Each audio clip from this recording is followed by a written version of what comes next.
My father-in-law, Charlie, said yes to Vietnam.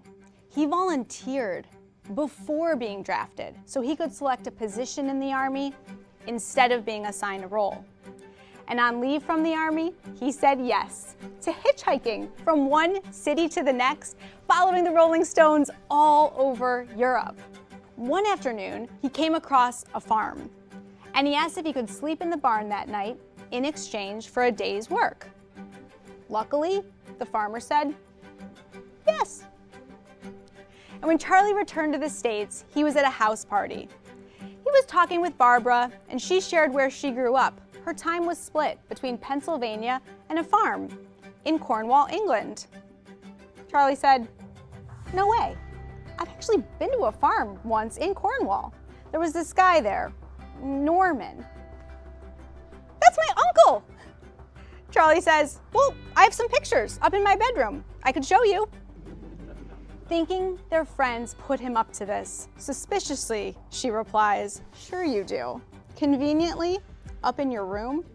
But eventually she says, "Okay, I'll go look at your photos."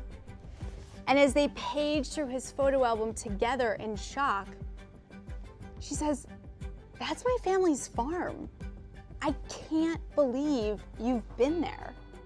A few years later, Charlie asks, "Will you marry me?" And Barbara says, "Yes." So was it Charlie's luck or affinity towards saying yes? In business and in life, Charlie was a living example of saying yes to the right things. And because of that, more good stuff happened.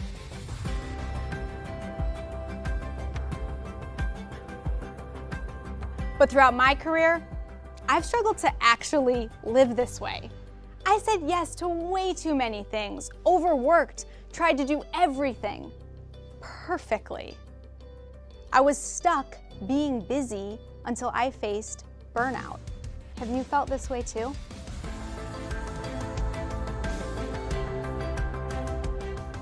I was busy until I started to really listen to what my clients wanted. And when I said yes to those things, I activated the right stuff. Then I could see the right opportunities more clearly. Month after month of little pivots of saying yes to and doing the right things. And boom, the business organically exploded. I realized the most productive people aren't busy. They're doing fewer things, but they're doing the right things, the most impactful things for their companies and for themselves. At work, this could be finding more of your ideal clients, optimizing a process to save time, or the freedom to lean into a mistake that feels right. That's how cornflakes, the microwave, and my beloved Post-it notes were all created. So if you feel like there's too much on your plate and you're too busy, you can easily filter out the wrong things using my productivity system called COAT. C-O-A-T. When you intentionally clarify, organize, act, and take time, you have an increased capacity for the right things. You experience what I call compounding productivity. And just like compounding interest, compounding productivity just gets better and better. Charlie, my father-in-law, taught me something critical that I always go back to.